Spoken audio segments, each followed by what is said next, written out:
오늘 기분 좋으시죠? 서로 수고하셨다고 위로와 축하하는 박수를.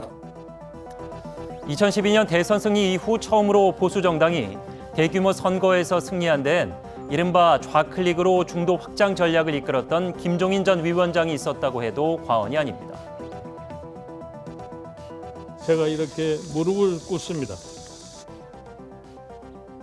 뭐 그런 사람들은 나는 뭐 상대할 필요가 없다고 생각을 해요. 무시해버리면 되는 거지. 반시장적인 법이 아니냐 이렇게 하는데 그건 반시장적이라는 법 표현 자체가 잘못된 거예요. 이 광주에서 무릎을 꿇고 공정경제 3법에 찬성하면서 정당 이미지 변신을 꾀한 가운데 무엇보다 극우 세력과 거리를 벌리고 청년층 진입 장벽을 낮췄습니다. 그런데 김 전 위원장 이제 국민의힘을 떠나지 않았습니까? 김종인 없는 제1야당 지금의 이미지를 유지할 수 있을까? 국민의 큰 뜻이 또다시 실망으로 바뀌지 않도록 청년에게 인기 없는 정당, 특정 지역 정당이라는 지적과 한계를 극복해 나가겠습니다. 이 초선 의원들 성명에서 특정 지역 정당이란 문구가 논란이 됐습니다. 영남 지역 정당이란 지적 지나치지 않은 것이 현실인데 용어 조심하라.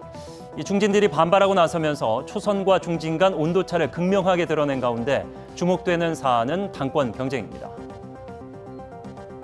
그 기득권, 그다음에 계파 이런 부분이 좀 남아 있다고 보고 있거든요. 네. 어떤 후보, 어떤 사람이 가장 객관적으로 공정하게 이 당을 운영할 수 있을까? 영남 정당 탈피를 위해 수도권이 윤석열 전 총장 영입을 위해 충청권이 나서야 한다고 주장해 영남권 심기를 불편하게 하는 가운데 초선들도 출마를 고심하고 있습니다. 벌써 10여 명에 이르는 자천, 타천 출사표, 이 당권 경쟁을 계기로 지역과 계파 갈등이 다시 불거지는 것 아니냐는 우려도 제기됩니다. 여기에 아니 태극기 집회에 가서 연설하는 게 그게 잘못된 겁니까? 앞으로도 계속 그렇게 하실 겁니까? 그거야 지금 어떻게 말씀을 드리겠어요. 이 극우 세력과의 결별을 풀지 못한 숙제로 남긴 가운데 더해진 홍준표 의원의 복당 움직임. 일부 초선 의원들 반대하고 있는데요. 태극기 세력과 빅텐트를 주장해온 홍 의원 복당 시 실용주의적 중도로 이념적 지평을 넓혀온 노력이 무산될 수 있다는 우려에서입니다. 이렇게 큰 지지를 받아놓고 이 계속 스탠스 이와 같은 상황을 유지할 거냐. 이게 얼마나 어렵습니까? 민심을 산다는 것이. 그렇습니다. 선거에서 승리했지만 이 민심이 계속될지는 미지수입니다.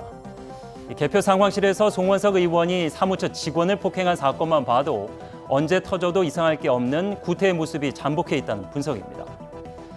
국민의당과의 합당, 윤석열 전 총장 영입 등 간단치 않은 과제들을 떠안은 국민의힘. 다시 민심의 심판대에 올랐다는 점을 잊지 말아야 할 것입니다. 앵커 포커스였습니다.